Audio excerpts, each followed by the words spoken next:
Assalamualaikum warahmatullahi wabarakatuh.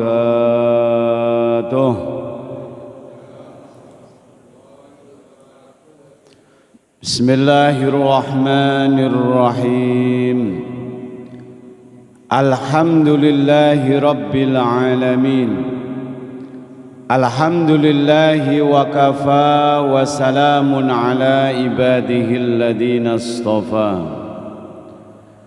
والصلاة والسلام على رسول الله ابن عبد الله وعلى آله وأصحابه ومواله أما بعد فقال الله تعالى في كتابه الكريم والذين إذا فعلوا فاحشة أو ظلموا أنفسهم ذكروا الله فاستغفروه لذنوبهم ومن يغفر الذنوب إلا الله ولم يصروا على ما فعلوا وهم يعلمون.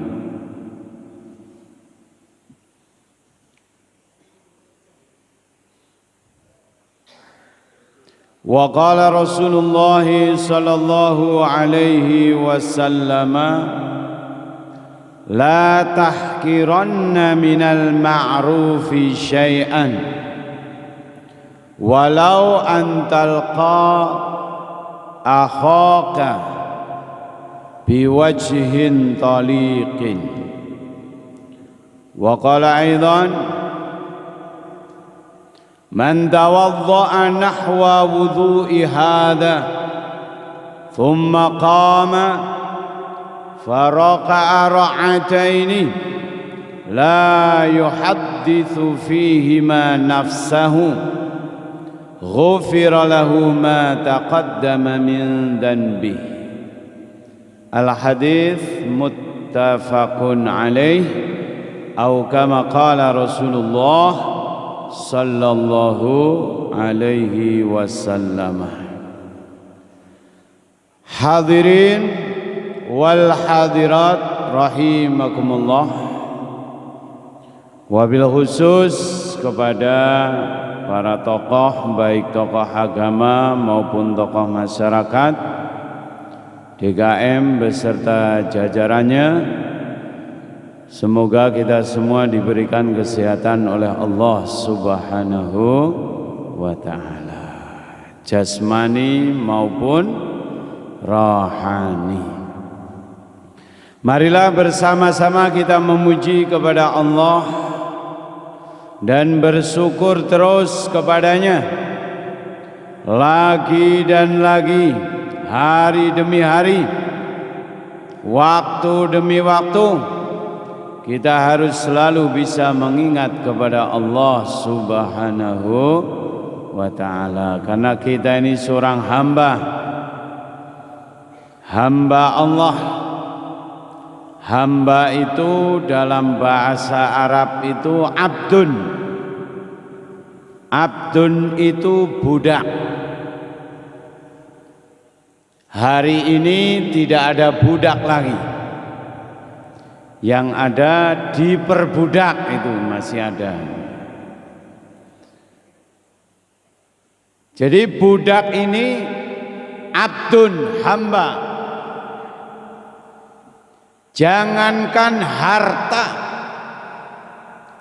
dirinya sendiri bukan miliknya. Jangankan harta, dirinya sendiri bukan miliknya. Harta dan dirinya milik tuannya.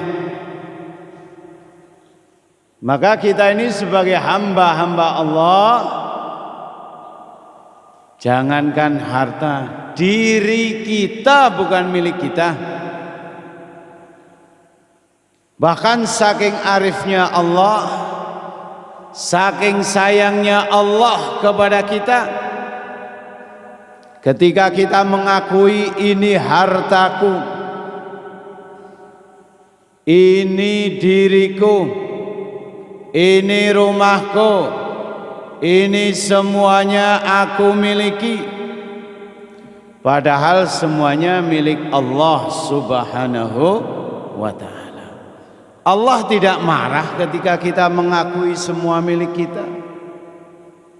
Allah hanya firmankan, ya sudah, kalau demikian, innallaha ashtara minal mu'minina anfusahum wa amwalahum bi anna lahumul jannah. Sesungguhnya Allah telah membeli diri, harta orang-orang beriman diganti dengan surga. Karena hamba-hamba Allah mengakui semua miliknya, maka Allah seolah-olah membeli dengan surga. Hadirin wal hadirat rahimakumullah, salawat serta salam senantiasa kita haturkan kepada junjungan kita Nabi Agung Muhammad sallallahu alaihi wasallam beserta keluarga, para sahabat dan para pengikutnya yang setia sampai hari kiamat. Semoga kita termasuk di dalamnya, amin ya rabbal. Pada pertemuan pagi ini kami akan menjelaskan tentang salat sunnah yang belum disebutkan dalam kitab Bulughul Maram. Di kitab Bulughul Maram dengan hadis-hadis yang sahih dari Nabi sallallahu alaihi wasallam, kita sudah mempelajari salat sunnah rawatib, qabliyah, ba'diyah, kemudian salat duha, salat witir, salatul lail atau salat malam. Kita sudah belajar semua. Nanti akan ada salat kusuf, kita akan pelajari di halaman-halaman berikutnya, ada babnya sendiri. Ada salatul Aid, kemudian ada juga salatul tarawih. Yang akan kami bahas di sini adalah salat yang tidak ada di dalam kitab Bulughul Maram dan banyak diamalkan oleh orang-orang beriman. Ada yang benar, ada yang salah. Ada salat syukril wudhu. Sehabis kita melaksanakan wudhu, ada amalan salat syukril wudhu. Bersyukur kita masih bisa wudhu. Ada juga salat taubah. Setelah kita melakukan keburukan, melakukan kejahatan, selain beristighfar, kita juga disunahkan untuk salat taubah. Ada juga salat hajat. Ketika kita ada perlu, ada hajat apapun, kita salat. Kemudian ada lagi istilah orang-orang sufiah, ahli tasawuf, meskipun ini ditentang oleh para fuqaha. Ada namanya salat birrul walidain. Kemudian ada salat lagi anisil qabri. Kemudian ada istilah lagi salat Rebu Wekasan. Rebu itu hari Rebu, Wekasan itu akhir bulan Hijriyah. Atau ada salat Rahaib, salat di Rabu terakhir bulan Rajab. Nah, ini banyak yang ditentang ini salatnya. Dan di kampung-kampung masih berlaku nih. Kemudian yang tidak kalah pentingnya ada salatut tasbih. Yang mungkin di antara kita sudah mengerjakannya. Ada yang setahun sekali, ada yang seminggu sekali, ada yang tiap hari, bahkan ada yang belum sama sekali mengerjakan salat tasbih. Kami akan mengawali dari salat syukril wudu. Syukrul wudu sama. As-salatu li syukril wudu. Ini amalannya hamba Allah yang waktu itu beliau menjadi budak, hamba sahaya, Bilal radhiyallahu anhu. Bayangkan ini, seorang budak yang bahasanya kalau hari ini tidak sekolah, tidak punya pendidikan, seolah-olah tidak punya kehidupan, budak ini. Maka setelah beliau ini masuk Islam, dulu di zaman Rasul terjadi penyiksaan para budak ketika mereka masuk Islam. Tapi waktu itu di Mekah belum ada perintah perang untuk melawan. Perintahnya hanya sholat, ibadah, sabar. Jadi Nabi Abu Bakar hanya bisa nengok sahabat Bilal ketika habis disiksa, dipanaskan, ya, dicambuk di tengah-tengah teriknya sinar matahari. Setelah selesai Rasul, kemudian Abu Bakar nengok, berikan nasihat sabar. Ini karena di Mekah perintahnya sabar waktu itu masih. Kemudian di saat Nabi Shallallahu Alaihi Wasallam melaksanakan perjalanan Isra wa Mi'raj. Isra perjalanan Nabi dari Makkah menuju Palestina, Masjidil Aqsa. Kemudian Mi'raj artinya naik dari Masjidil Aqsa sampai Sidratil Muntaha.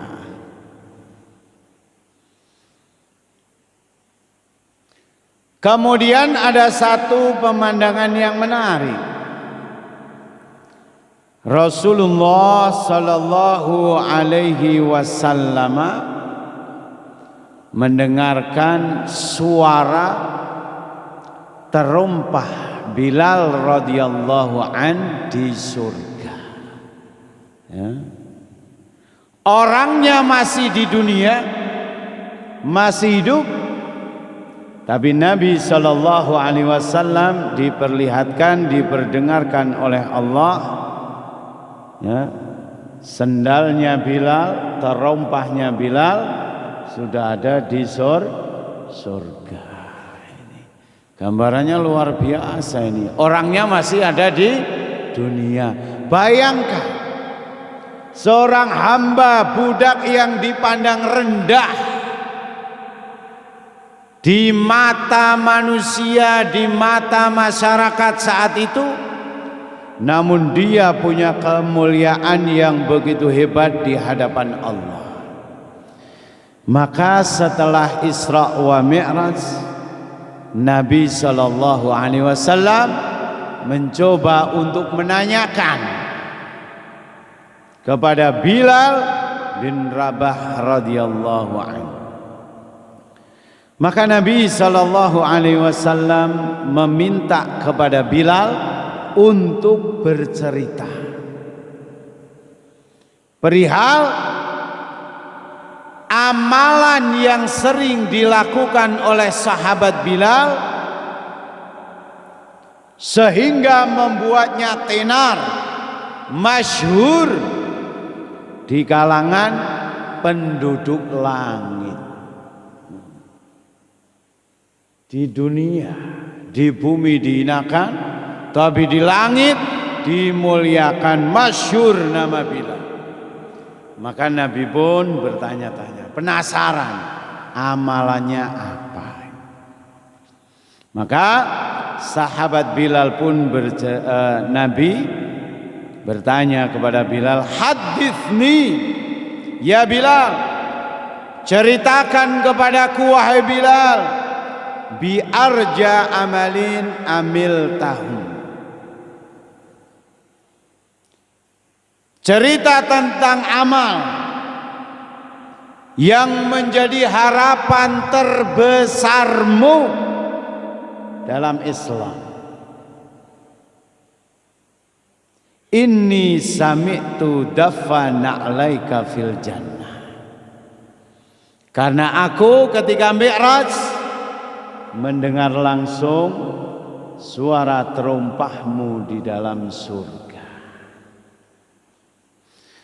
Maka Bilal dengan penuh ketawadhuan, rendah hati, beliau mengatakan, ma amiltu amalan, aku tidak punya amalan ya, arja indi, yang lebih aku harapkan, yang lebih aku andalkan, min anni lam atatahhar fi sa'atin min lailin aw naharin illa sallaitu bidzalika tuhur.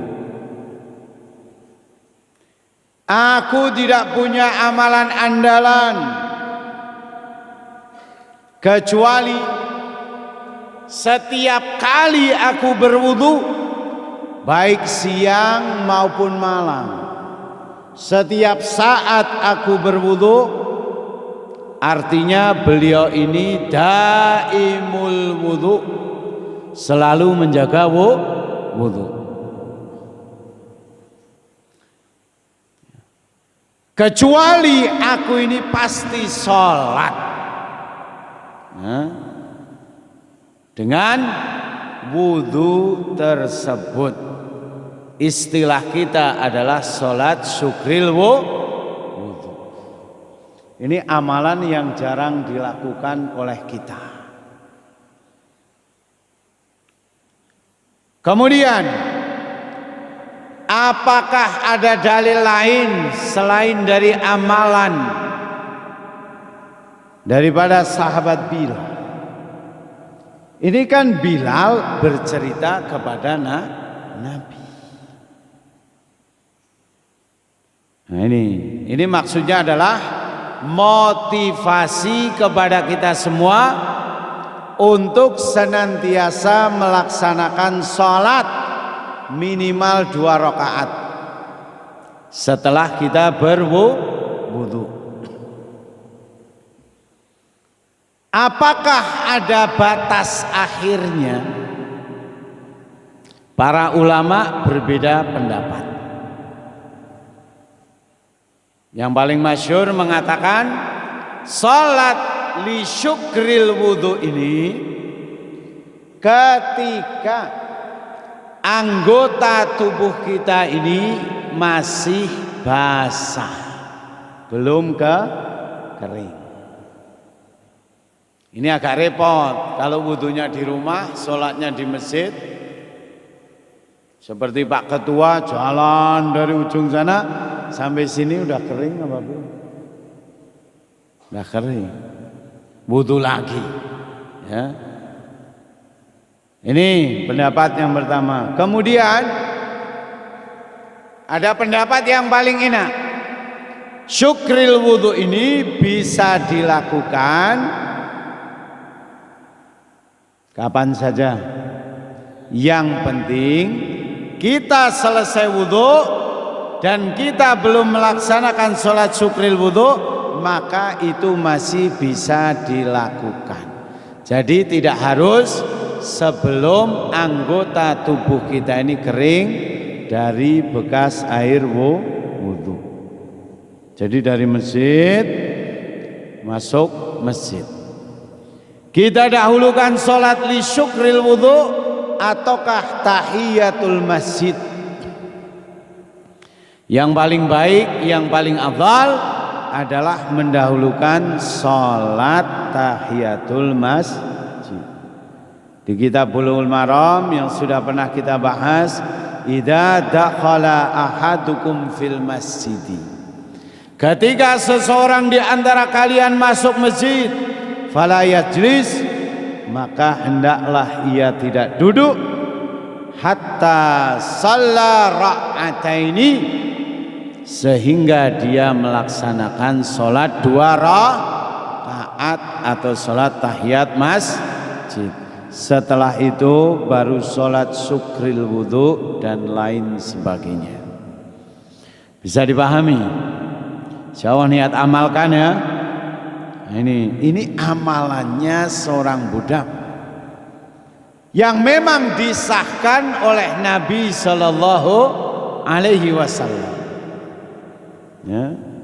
Setidaknya ini ketika kita pernah mengamalkan meskipun seumur hidup 1 kali, ya, kita berharap semoga nanti kita dipertemukan di surga dengan sahabat Bilal, dengan Nabi Sallallahu Alaihi Wasallam. Amin ya Rabbal. Kan kalau sahabat Bilal, kita ketemu dengan sahabat Bilal, kemudian beliau bertanya kepada kita, pernahkah engkau menjalankan sholat syukril wudu sebagaimana yang aku istiqomah laksanakan? Maka kita bisa menjawab, pernah wahai sahabat Nabi, meskipun sekali seumur hidup. Kan lumayan. Nah kalau sahabat Bilal ketemu kita kemudian bertanya, pernahkah sholat syukril wudu? Apa itu sholat syukril wudu? Kita nggak tahu. Wah, bahaya ini. Kemudian disebutkan dalam hadis Nabi Sallallahu Alaihi Wasallam, hadisnya sahih, an Utsman bin Affan radhiyallahu an, qala Rasulullah sallallahu alaihi wasallam, man tawadda'a nahwa wudu'i hadha thumma qama faraqa'a ra'ataini la yuhaddithu fihima nafsahu ghufira lahu ma taqaddama min dhanbih. Ini aslinya kalau dalam kitab Bulughul Maram bab wudu, hadisnya ini panjang. Kemudian setelah Nabi mengajarkan wudu kepada para sahabat, maka Nabi pun bersabda, barang siapa yang berwudu persis seperti wudu yang aku lakukan, thumma qama, ini dalam bahasa Arab pakainya thumma, namanya tartibul infisal, nggak harus langsung, jadi ada jeda waktu, tidak masalah. Seperti contohnya, jaa Zaidun thumma Amrun, Zaid datang ke masjid, kemudian disusul oleh Umar. Kalau pakai thumma, waktunya bisa panjang, selisih waktunya bisa panjang. Tapi kalau pakai fa, jaa Zaidun fa Amrun, Zaid datang ke masjid, tidak lama kemudian disusul oleh Umar. Maka bahasa hadis di sini thumma qama, ya, lalu ia berdiri, faraqa'a ra'ataini, ruku 2 rakaat atau sholat 2 rakaat. Artinya meskipun tidak langsung kita wudhu langsung melaksanakan sholat, maka intinya sholat syukril wudhu dianggap ya ketika dia melakukan setiap kali wudhu, baik dilakukan setelah anggota tubuhnya atau anggota wudhu ini kering maupun belum kering, sama. Yang penting tsumma qama faraqa'a ra'ataini la yuhadditsu fihi ma nafsahu. Ini malah catatan yang sangat penting. Syaratnya dia belum berbicara kepada dirinya sendiri bahkan kepada orang lain tentang urusan keduniaan, ya, tentang urusan keduniaan. Jadi dia belum ngobrol tentang urusan dunia. Wudu, kemudian datang ke masjid. Kalau di tengah perjalanan ketemu saudara muslim lalu salam, nggak masalah. Ini bukan urusan dunia. Kalau jalan dari rumah, kemudian sudah ngobrolin tentang kerjaan, tentang urusan dunia, nah ini sholat syukril wudunya tetap dapat. Hanya ghufira lahu ma taqaddama min dzanbi, dosa yang lalu diampuni oleh Allah Subhanahu wa taala. Ini kalau sudah ngobrol setelah wudu nggak dapat yang ghufira lahu ma taqaddama min dzanbi, akan diampuni dosa yang lalu. Tentunya dosa-dosa kecil. Hadis muttafaqun alaih. Dalam satu riwayat yang lain, an Uqbah bin Amir qala Rasulullah sallallahu alaihi wasallam, ma min ahadin yatawaddau, tidaklah seseorang berwudu fayusinul wudu'a, lalu dia menyempurnakan wudunya, wa yusalli ra'ataini, setelah itu dia salat 2 rakaat, kemudian taqabbala biqalbihi wa wajhihi, dia menghadap dengan wajah dan hatinya ketika salat, salatnya khusyuk, illa wajabat lahul jannah, kecuali dia akan wajib masuk surga. Salat 2 rakaat, salat li syukril wudu, ini sebagai tiket kita masuk surga. Hadis diriwayatkan oleh Imam Muslim dan juga imam-imam yang lain. Ini mengenai salat li syukril wudu. Insyaallah niat kita kerjakan istiqomah. Paling tidak sehari sekali. Kalau seseorang bisa menjaga wudunya sesulit apapun, yang sudah punya istri apalagi pengantin baru, baru setahun, baru 2 tahun, baru 10 tahun, dikit-dikit pengen megang istrinya, wudu lagi, megang, wudu lagi, megang, wudu lagi, ya. Atau bahkan dalam istilah fikih, seseorang yang belum batal wudunya, maka dia masih bisa wudu lagi. Namanya tajdidul wudu, memperbaharui wudu, ya. Tadi wudunya belum batal, nah pengen wudu lagi. Ini juga sunnah Nabi Sallallahu Alaihi Wasallam. 24 jam dalam keadaan suci. Wah, luar biasa ini, ya. Batal wudu. Sehingga ketika kita tertidur dalam keadaan suci, ya, dalam keadaan berwudu, maka seandainya Allah cabut nyawa kita dalam keadaan suci. Ya, ini amalannya luar biasa. Ini yang pertama mengenai sholat syukril wudu. Kemudian yang kedua yang akan saya jelaskan adalah sholat taubat. Sholat taubat. Saya yakin kita semua setiap hari sadar atau tidak sadar pasti melakukan kesalahan, pasti melakukan dosa, sadar atau tidak sadar, tahu atau tidak tahu. Kalau itu dosa, pasti.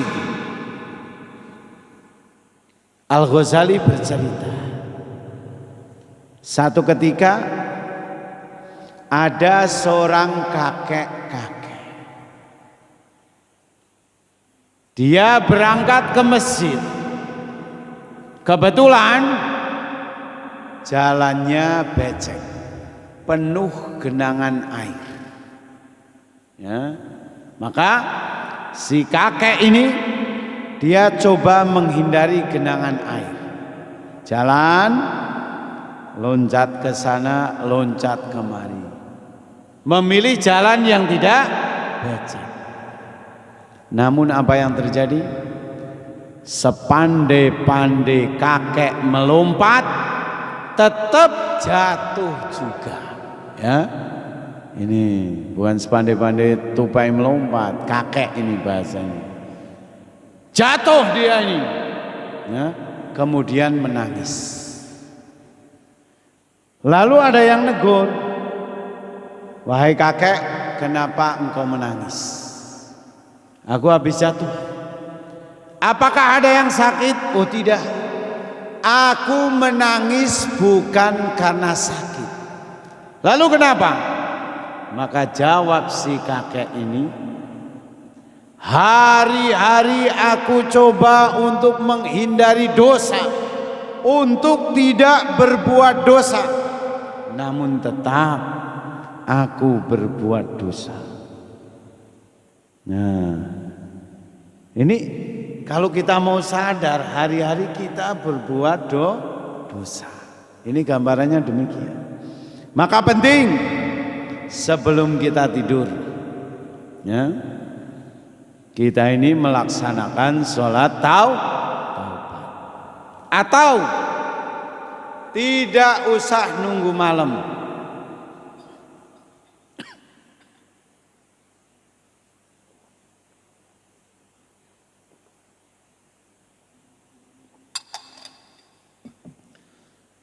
Tidak usah menunggu waktu malam. Ketika kita berbuat maksiat kepada Allah di pagi hari, kalau nunggu sampai malam hari, sebelum saya tidur, saya akan sholat taubat. Kita nggak tahu umurnya sampai malam apa tidak. Ya. Maka Rasulullah SAW menganjurkan kepada kita untuk bersegera bertaubat setelah melakukan maksiat. Maka sholat taubat ini bisa dilakukan malam hari dan bisa dilakukan juga siang, pagi hari, sore hari, bebas. Seandainya belum sempat, maka setidaknya kita melaksanakan sholat sebelum tidur. Sholat taubat.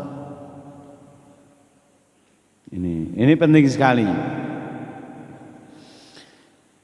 An Aliin sami'tu Rasulullah sallallahu alaihi wasallam ma min rajulin yudnibu dhanban thumma yaqamu fayatatahharu thumma yusalli thumma yastaghfirullah illa kaffara Allahu lahu thumma qara'a hadhil ayat. Dari Ali radhiyallahu an, sahabat sekaligus menantu Nabi sallallahu alaihi wasallam. Beliau mengatakan, aku mendengar langsung dari Rasulullah sallallahu alaihi wasallam mengatakan, tidaklah seseorang melakukan satu dosa kemudian dia berdiri bangkit untuk melaksanakan taharah. Dia berwudu dengan sempurna, lalu dia melaksanakan salat. Setelah itu dia beristighfar kepada Allah, kecuali Allah akan melebur dosanya. Thumma qara'a hadhil ayah. Lalu Nabi sallallahu alaihi wasallam membaca ayat ini, surah Ali Imran ayat 135. Walladzina idza fa'alu fahishatan, dan orang-orang yang ketika telah mengerjakan kejahatan, keburukan, au dzalamu anfusahum, atau telah menganiaya diri mereka sendiri, zakarullah, maka mereka langsung mengingat Allah. Astaghfirullah, fastaghfaru lidzunubihim, ingat Allah lalu beristighfar atas dosa-dosa mereka. Wa may yaghfiru dzunuba illallah, tidak ada yang bisa mengampuni dosa-dosa kita selain Allah. Dengan catatan walam yusirru ala ma fa'alu wa hum ya'lamun, dan mereka tidak israr, tidak dawam, tidak langgeng ketika melakukan keburukan atau apa yang mereka kerjakan. Ini hadis tentang salat taubat. Usolli sunnatan, ya, li taubatin ra'ataini sunnatan lillahi ta'ala. Setelah itu kita beristighfar yang banyak kepada Allah, ya.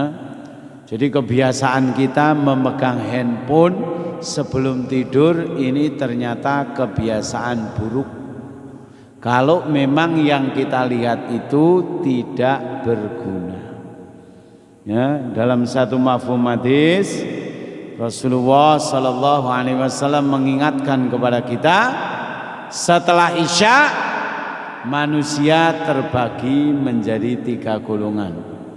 Satu golongan dia menghabiskan waktu setelah Isya untuk kebaikan, untuk perkara kebaikan, ngaji dan lain sebagainya. Maka malam itu menjadi malam yang berpahala untuk dia. Kemudian yang kedua, golongan yang selepas Isya dia gunakan untuk sia-sia, bahkan untuk bermaksiat kepada Allah, sampai ngobrol perkara dunia setelah Isya hukumnya makruh.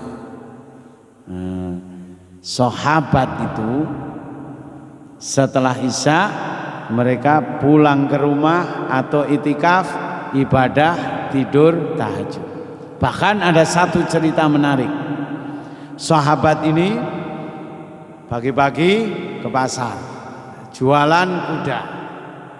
Kemudian ada yang datang ini nawar, ya, istilah kita nawar 10 juta.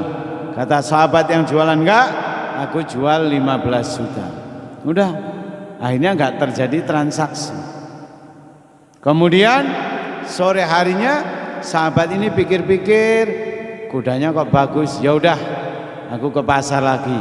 Sampai di pasar kudanya sudah enggak ada. Kemana orang yang jualan kuda? Sudah pulang ke rumah, ya. Pulang ke rumah, ya udah aku nanti ke rumahnya. Benar, disusul sampai di rumahnya ini sudah malam, ya. Sudah malam ini. Kemudian ketuk pintu. Setelah itu, masih kenal saya? Masih. Aku yang tadi ini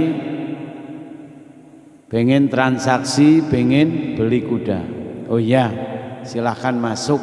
Ini tidak ada pembicaraan, sahabat. Setelah dipersilahkan masuk, kemudian dijamu malam itu, ya, diberikan tempat singgah, tempat tidur, nggak ada pembicaraan apa-apa. Setelah makan selesai, kemudian tidur, pagi harinya bangun, setelah itu baru pembicaraan. Ya, gimana? Kudanya masih ada apa enggak? Saya berani 15 juta. Maka kata sahabat yang punya kuda, maaf, kudanya sudah enggak ada. Lu kemana kudanya? Katanya masih ada. Semalam aku sembelih untuk menjamu engkau. Bayangkan ini, mau dibeli enggak boleh. Kemudian ada tamunya yang mau beli nih. Kudanya disembelih untuk menjamu tamu. Loh, kalau sudah ada transaksi sahabat lepas isya, ya, ini tentu jadi ini. Tapi setelah isya tidak ada pembicaraan dunia zaman sahabat. Ya, makanya yang ketiga, golongan yang ketiga ini, malam itu tidak menjadi malam berpahala untuk dia dan juga tidak menjadi malam penuh dosa untuk dia. Siapa dia? Golongan yang ketiga, kata Nabi, golongan yang selepas isya langsung tidur. Nah, kita tinggal milih ini, ya. Makanya kalau buka HP sebelum tidur yang perlu saja. Ini sahabat, ya, gambarannya lepas isya ini kalau nggak tidur buat kebaikan. Jadi kalau ada, ini bukannya haram, ya, kalau ada yang lepas isya masih transaksi, ini kena hukum makruh. Makruh itu enggak dosa, hanya kurang disenangi. Saya jualannya malam Pak Ustadz, ya udah, bagian dari resiko pekerjaan, ya, itu aja. Ya memang kalau jualan nasi goreng enggak malam kapan Pak Ustadz? Lepas subuh jualan nasi goreng siapa yang mau beli? Itu bagian dari resiko pekerjaan. Ini baru selesai 2 sholat taubat dengan sholat syukril wudhu. Insya Allah kita lanjutkan pada pertemuan berikutnya, insya Allah, ya. Semoga Allah Ta'ala berikan umur panjang kepada kita. Sebelum kami tutup, mungkin ada pertanyaan. Ada yang ketinggalan satu, saya hampir lupa, niat sholat syukril wudhu. Niatnya itu gampang. Niat di dalam hati pas takbiratul ihram, saya niat sholat syukril wudhu. Bahasa Arabnya usolli sunnatal wudhu'i, gitu aja. Atau sunnatan li syukril wudhu'i, saya niat sholat sunnah wudhu. Atau saya niat sholat sunnah syukril wudhu, rakaataini 2 rakaat lillahi ta'ala. Saya niat sholat wudhu, sholat syukril wudhu 2 rakaat, dilakukan niatnya sambil takbir. Bisa dipahami? Ada pertanyaan? 1-2 pertanyaan? Nggak ada? Nah, lagi nggak ada ya Pak? Nggak ada stoknya lagi nih. Nggih. Nah, nggih.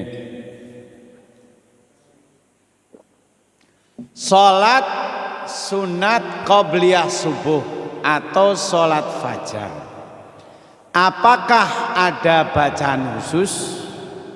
Ya, pada pertemuan sebelumnya sudah membahas tentang salat fajar.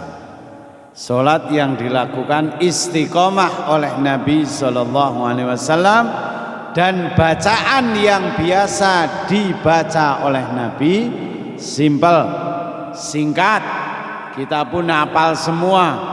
Ini namanya surat pasaran. Kalau sudah pasaran kok nggak hafal, keterlaluan ini. Rakaat pertama kul ya ayyuhal, rakaat kedua surah Al-Ikhlas kul huwallahu. Kenapa ini dipendek? Kenapa sih tidak sabihis? Kenapa tidak hal ata dan lain sebagainya? Nabi meringkas, memperpendek, meringankan sholat qobliyah subuh. Kenapa? Karena Nabi ini sudah memberikan nasihat kepada kita untuk sholat tahajud panjang sampai witir, sehingga biar tidak terlalu membebani umat ini, maka sholat qobliyah subuh atau sholat setelah adzan, sholat fajar ini dibuat ringkas pendek. Sekarang kalau saya mau membaca ini sabis boleh apa enggak? Boleh. Boleh aja, enggak makruh, enggak boleh hukumnya. Sebagaimana sholat sunnah yang berjamaah nanti ada semua. Ini kan biasanya sholat tarawih, kemudian sholat witir di Ramadan itu, kemudian sholat khusuf gerhana, sholat id. Ini memang sunnahnya berjamaah. Kemudian sholat qobliyah, sholat duha, ya, sholat qobliyah, ba'diyah, sholat duha, bahkan sholat taubat berjamaah boleh apa enggak? Boleh. Enggak makruh itu enggak. Jawaz boleh saja. Ya. Bisa dipahami ini. Ya. Hanya kalau kita terlalu panjang ini, ya, sholat qobliyahnya terlalu panjang, pakai sabihis, pakai hal ata. Kemudian yang lain udah tengok-tengok, ya, alarm iqamah ini sudah bunyi.